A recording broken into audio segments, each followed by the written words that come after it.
एलिय्याह और एलीशा की कहानी बाइबल की सबसे प्रेरणादायक और महत्वपूर्ण कहानियों में से एक है। यह कहानी मुख्यतः एक और दो राजाओं की पुस्तकों में वर्णित है। इस कहानी में परमेश्वर की महिमा, आज्ञाकारिता और चमत्कारों का उल्लेख है। परिचय बाइबल के पुराने नियम में नबियों की एक लंबी परंपरा है, जिनके माध्यम से परमेश्वर ने अपने लोगों को मार्गदर्शन, चेतावनी और सांत्वना दी। इस क्रम में एलीयाह और एलीशा की भूमिका अत्यंत महत्वपूर्ण है। एलीयाह एक महान नबी थे, जो इज़राइल को बुराई के मार्ग से हटाने के लिए दृढ़ता से खड़े थे। उनके शिष्य एलीशा ने एलीयाह के जीवन और सेवा का अनुसरण किया और अंततः उनके उत्तराधिकारी बने। एलीयाह की भूमिका एलीयाह इज़राइल के नबियों में सबसे महत्वपूर्ण नबी थे। उनका सामना राजा अहाब और उसकी पत्नी ईजेबेल से हुआ, जो इज़राइल के सबसे भ्रष्ट शासकों में से एक थे। अहाब और ईजेबेल ने इज़राइल में बाल की पूजा को प्रोत्साहित किया और इज़राइल के सच्चे परमेश्वर को छोड़ दिया था। एलिय्याह ने उनके खिलाफ खड़े होकर परमेश्वर की महिमा को स्थापित करने का प्रयास किया। से एक है माउंट कार्मेल पर बाल के नबियों के साथ उनकी मुठभेड़।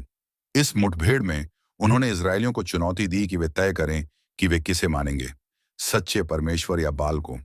परमेश्वर ने चमत्कार के द्वारा आग भेजी और एलीयाह के माध्यम से अपनी शक्ति को प्रदर्शित किया।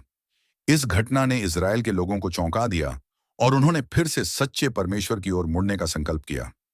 एलीशा की बुलाहट एलीयाह की सेवा के दौरान परमेश्वर ने उन्हें एलीशा को अपना शिष्य बनाने के लिए बुलाया। एक राजा 19:19 से 21 में एलीयाह ने एलीशा को उनके खेत पर काम करते हुए पाया। उस समय एलीशा हल चला रहे थे और 12 बैलों की जोड़ी के साथ काम कर रहे थे। एलिय्याह ने अपनी चादर एलीशा पर डाली, जो उस समय के अनुसार एक प्रतीक था कि एलीशा को नबी की सेवा के लिए चुना गया है। एलीशा ने तुरंत प्रतिक्रिया दी। उन्होंने अपने माता पिता से विदा ली और अपने बैलों को मारकर उन्हें पकाकर गरीबों को खिला दिया। यह उनके पुराने जीवन का अंत और एक नए जीवन की शुरुआत का प्रतीक था, जो पूरी तरह से परमेश्वर की सेवा के लिए समर्पित था। उन्होंने सब कुछ छोड़ दिया और एलीयाह का अनुसरण किया, उनकी सेवा की और नबी के रूप में प्रशिक्षण प्राप्त किया। एलिय्याह और एलीशा की यात्रा एलिय्याह और एलीशा ने एक साथ कई वर्षों तक सेवा की। एलीशा ने अपने गुरु से बहुत कुछ सीखा, विशेष रूप से परमेश्वर की महिमा और आज्ञाकारिता के महत्व को। इस समय के दौरान एलिय्याह ने इज़राइल के लोगों को बार बार बुराई के मार्ग से हटने और सच्चे परमेश्वर की ओर लौटने की चेतावनी दी होकर गुजरी, जिनमें गिलगाल, बेतेल, यरीहो और यरदन शामिल थे। इन स्थानों पर उन्होंने नबियों के समूहों से मुलाकात की और परमेश्वर के संदेश को फैलाया। इस यात्रा के दौरान एलीशा ने अपने गुरु से एक विशेष अनुरोध किया। वह एलीयाह से उनकी आत्मा का दुगुना हिस्सा चाहता था। इसका मतलब था कि वह एलीयाह की तरह ही परमेश्वर की सेवा में शक्तिशाली बनना चाहता था और इससे भी अधिक चमत्कारिक कार्य करना चाहता था। एलीयाह का स्वर्गारोहण 2 राजा 2:1-18 में एलीयाह के स्वर्गारोहण का वर्णन किया गया है। यह घटना बाइबल के सबसे अद्भुत चमत्कारों में से एक है। परमेश्वर ने एलीयाह को पहले ही सूचित कर दिया था कि उनकी सेवा समाप्त हो रही है और उन्हें स्वर्ग में बुलाया जाएगा। एलीयाह ने एलीशा से कहा कि वे उसे छोड़ दें, लेकिन एलीशा ने यह कहकर इनकार कर दिया कि वह उन्हें नहीं छोड़ेगा। एलीशा यरदन नदी के पास पहुंचे। एलीयाह ने अपनी चादर ली, उसे मोड़ा और पानी पर मारा। नदी 2 हिस्सों में बंट गई और दोनों नबी सूखी भूमि पर से पार हो गए। इस घटना ने यह स्पष्ट किया कि परमेश्वर की शक्ति अभी भी एलीयाह के साथ थी। नदी पार करने के बाद एलीयाह ने एलीशा से पूछा कि वह उससे क्या चाहता है। कहा कि वह चाहता है कि एलीयाह की आत्मा का दुगुना हिस्सा उसे मिल जाए। एलीयाह ने उत्तर दिया कि यह एक कठिन मांग है, लेकिन यदि एलीशा उसे स्वर्ग में जाते हुए देख सके तो उसकी यह इच्छा पूरी हो जाएगी। कुछ ही समय बाद एक आंधी आग के रथ और घोड़ों के साथ आई और एलीयाह को स्वर्ग में उठा लिया गया। एलीशा यह दृश्य देखकर हतप्रभ हो गया और उसने एलीयाह के चादर को उठाया, जो उनके जाने के बाद नीचे गिर गई थी। यह चादर अब एलीशा के अधिकार का प्रतीक थी।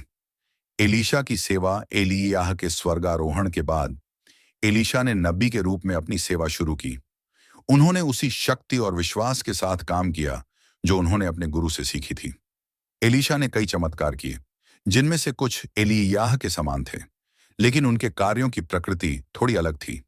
एलियाह ने इज़राइल को बुराई से बचाने के लिए काम किया था, जबकि एलीशा ने अधिकतर लोगों की मदद करने और उन्हें सांत्वना देने के लिए अपने चमत्कार किए। यरदन नदी का विभाजन एलियाह के चादर को उठाने के बाद एलीशा ने यरदन नदी के पास जाकर वही चमत्कार किया जो उनके गुरु ने किया था। उन्होंने चादर को नदी पर मारा और पानी फिर से दो हिस्सों में बंट गया। यह चमत्कार इस बात का प्रतीक था कि अब एलीशा के पास भी वही शक्ति थी जो एलिय्याह के पास थी। अन्य चमत्कार एलीशा के द्वारा किए गए कई अन्य चमत्कार भी महत्वपूर्ण थे।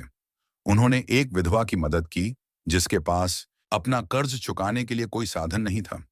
एलीशा ने उसे थोड़े से तेल को बर्तनों में डालते रहने का निर्देश दिया और परमेश्वर ने उस तेल को इतना बढ़ाया कि विधवा अपने कर्ज को चुका सकी और अपने परिवार का पालन पोषण कर सकी।